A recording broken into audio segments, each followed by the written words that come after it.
my God! From October 9th to 11th, an unprecedented heavy rain swept across northern and eastern France, causing an unprecedented disaster. From the beginning, Storm Kirk was like a ferocious beast, raging and bringing a devastating blow to this land. People were forced to walk in icy, floods with their feet submerged, but in the south, a brave sailor died forever. Traffic was completely disrupted. Not only that, according to statistics, as of noon on October 10th, as many as 48,000 households were without power. The storm that swept through France brought continuous and violent rainstorms, which was undoubtedly a huge shock to this country that had always been peaceful. However, this phenomenon may become more and more frequent in the future, because climate change is quietly changing the face of this land. The island of Noirmoutier in southern Brittany and Le Perret in the Yvelines department west of Paris were hit by violent storms equivalent to a month's rainfall in just 72 to 74 hours. In the capital, Paris, weather stations even recorded up to 71 millimeters of rainfall in one day, a rare record in October. Patrick Gallois, a forecaster at France's National Meteorological Office, said, "It is very rare for this kind of rain to occur in the Paris region in the autumn and is unusual for the whole year." This unprecedented heavy rain also caused a large-scale flood. As of 5 p.m. on Thursday, 161 towns were still under flood warning. The powerful storm was also accompanied by strong winds. In Ville-de-Land, near Grenoble, the wind speed even reached 139 kilometers per hour, and near Lyon, the wind speed was as high as 113 kilometers per hour. This event follows a year of excessive rainfall in much of France, Gallois said. As a result, saturated soils cannot always absorb this rainfall, leading to flooding. In fact, September has been the wettest month in 25 years, and spring has been the fourth wettest month since 1959. Between January 1st and October 9th, rainfall was 30% higher than normal levels. Taking Paris as an example, the cumulative rainfall was as high as 870 millimeters, while the average level from 1991 to 2020 was only 670 millimeters. This heavy rain not only caused severe flooding, but also put people in danger. In sea in the south, an amateur sailor died in a violent storm, and another was taken to hospital in critical condition. In northern and northeastern France, several departments remain under river flood warnings. Among them, the departments of Seine-et-Marne and Eure-Loir are at the highest red alert level. The authorities have banned people from outdoor activities, and some school transportation has been interrupted. At the same time, the risk of tree collapse is particularly high because many trees are still covered with leaves when the storm approaches and are less resistant to strong winds. In addition, 5 provinces are under a level 3 orange warning due to excessively high river water levels, while more than a dozen departments are facing river flood warnings below level 2, and some departments are facing warnings of continued heavy rainfall. In the suburbs of Paris, the rainfall was as high as 80 millimeters, while the rainfall in the city's Montsouris Park also reached 70 millimeters. This is the highest autumn rainfall in Paris in more than 100 years. Powerful storms are also raging in every corner of France. The southwest coast has been hit by strong winds of 120 kilometers per hour. Lyon has also experienced strong winds of 113 kilometers per hour, and cities such as Pau and Tarbes have experienced winds of 100 kilometers per hour or more. Higher winds. While the brunt of the storm has passed, further rainfall is expected throughout Paris and the northeast and parts of central France throughout the day, particularly in the afternoon and evening. In the face of the disaster, various parts of France suffered huge losses. In the capital, metro stations were flooded due to heavy rainfall, and school transportation was paralyzed in the departments of Seine-et-Marne and Yvelines. In the latter, 500 households were without power, and the T13 tram line was also out of service. Even a hospital in Versailles was flooded. French Power Grid Management Agency Anavis said that about 67,000 households in southern France were without power during the storm as flooding impacted infrastructure. Near Paris, the water level of the Grand Morin River continues to rise and is expected to reach a record high today. exceeding the 3.42 meters recorded in 2016, which may bring severe flooding to Paris. Flooding was also seen in the Vade department, and although the worst effects of Storm Kirk have now abated, the deadly storm and the tail end of Hurricane Kirk left severe damage, resulting in one death in France. Meanwhile, in southern France, on the Mediterranean Sea near the port city of Sète, huge waves also caused 3 ships to capsize. Unfortunately, one amateur sailor lost his life in the tragedy, and another was taken to hospital in critical condition. Although Storm Kirk has now weakened to a tropical storm, water levels remain high and the effects of the damage are still visible in several areas of northern Europe. French Minister of Energy and Ecological Transition Agnès Pannier-Runacher also commented, "These events will happen again. We are in an era where climate change affects our daily lives in concrete ways." Thank you for liking, leaving comments, subscribing, and turning on the little bell. We will update every day. West of Paris, the Yvelines department was hit hard by torrential rains. A low-pressure system swept through the province late at night, bringing heavy downpours and turning roads into little rivers. By 7 p.m., the Yvelines Provincial Police announced the closure of several roads in the worst-hit areas.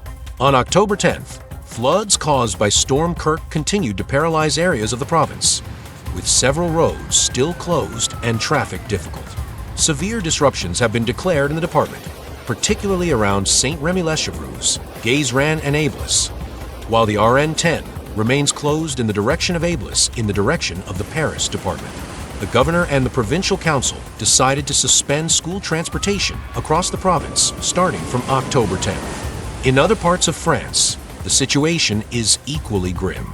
The Seine-et-Marne department, located east of Paris, is also on a red flood warning due to the remnants of Hurricane Kirk. Rainfall in Montigny-le-Breton was as high as 80 millimeters, while rainfall in parts of the Southern Alps was as high as 130 millimeters. The storm also damaged a building in the French National Assembly, forcing several members to evacuate. The violent storm swarmed in like a hungry beast and began its destructive attack. Since then, the land of France has never had a moment of peace. The continuous heavy rain is like a sharp knife, constantly cutting everything here.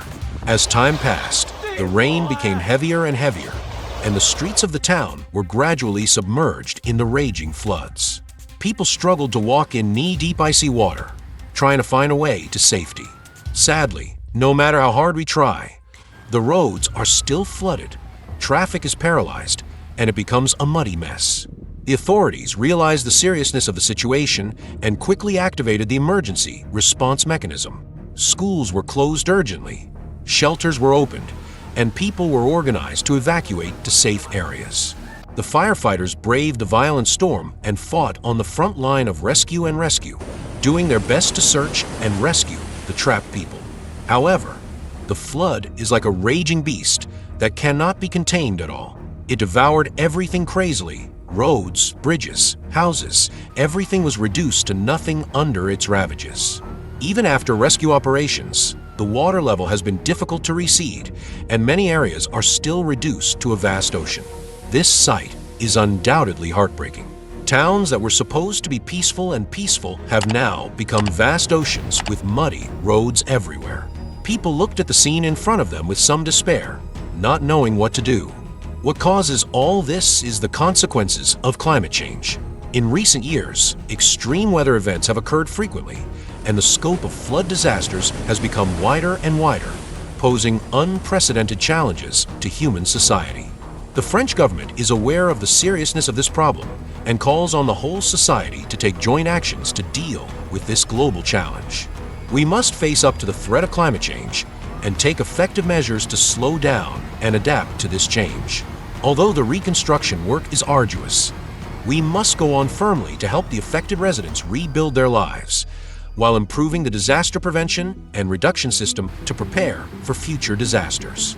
Only with the joint efforts of the whole society can we finally defeat this unprecedented disaster and bring long-lost peace to this land. In northern and eastern France, the process of heavy rains is as thrilling as a drama. Since October 7th, violent storms have been approaching like a ferocious beast, bringing devastating blows to this peaceful land. Continuous heavy rains continue to refresh people's understanding, and floods are like a sharp knife, constantly cutting everything near. People struggled to walk in knee-deep icy water, trying to find a way to safety. Sadly, no matter how hard we try, the roads are still flooded, traffic is paralyzed, and it becomes a muddy mess. The authorities realized the seriousness of the situation and quickly activated the emergency response mechanism. Schools were closed urgently, shelters were opened, and people were organized to evacuate to safe areas. The firefighters braved the violent storm and fought on the front line of rescue, doing their best to search and rescue the trapped people.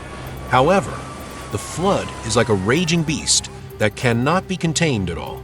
It devoured everything crazily. Roads, bridges, houses, everything was reduced to nothing under its ravages. Even after rescue operations, the water level has been difficult to recede, and many areas are still reduced to a vast ocean. This sight is undoubtedly heartbreaking.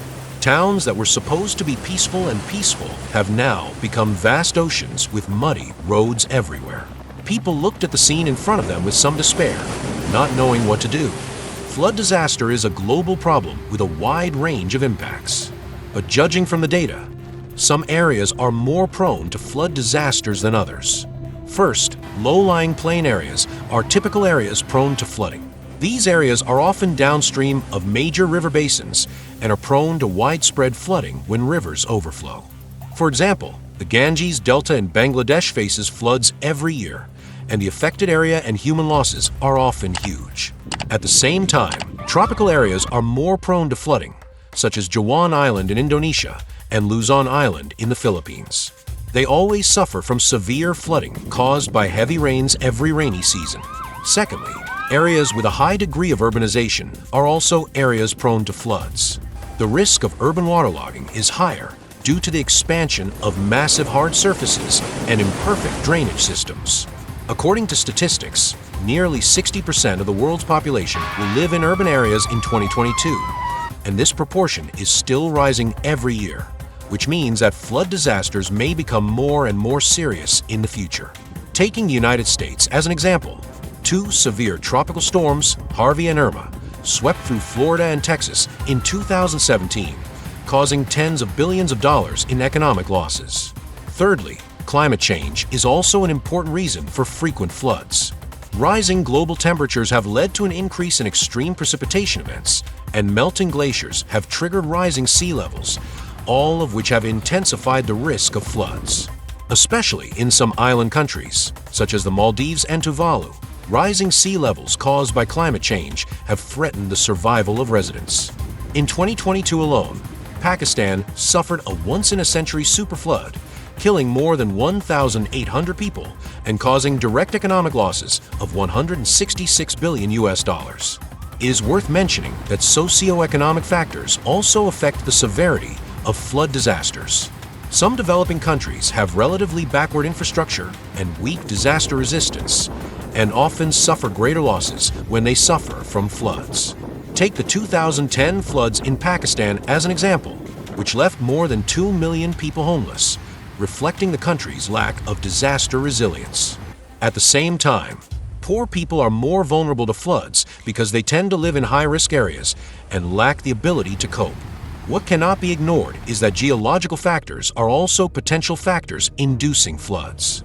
If the terrain is steep or the groundwater level is high, flash floods and mudslides may easily occur once heavy rain comes. In July 2021, Western Germany and Eastern Belgium suffered severe floods, killing more than 200 people. This has a lot to do with local geological conditions. What is more noteworthy is that the safety issues of reservoirs and dams cannot be ignored. Once these man-made facilities are damaged or dams fail, devastating floods will occur. In 2019, the Cyprus Dam in southern Laos collapsed, killing at least 40 people and displacing thousands of others, reflecting the serious safety hazards of water conservancy facilities.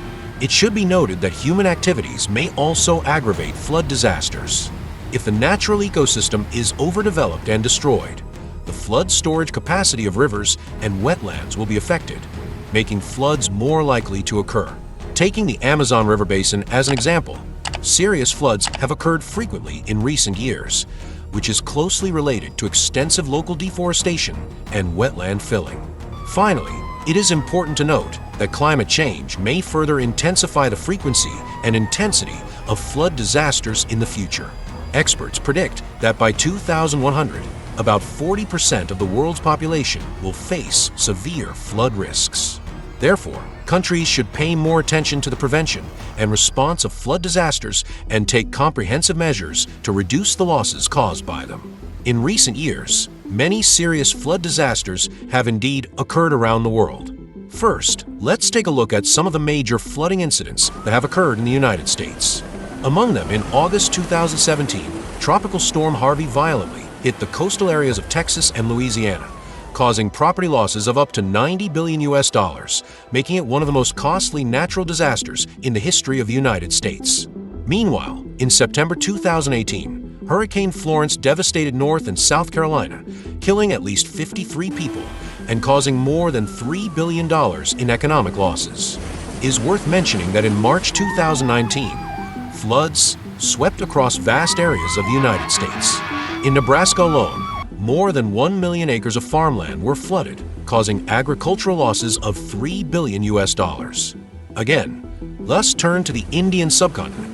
In August 2019, Uttar Pradesh and Assam in India were hit by heavy rains and floods that occurred once in a century, killing more than 200 people and affecting 10 million people.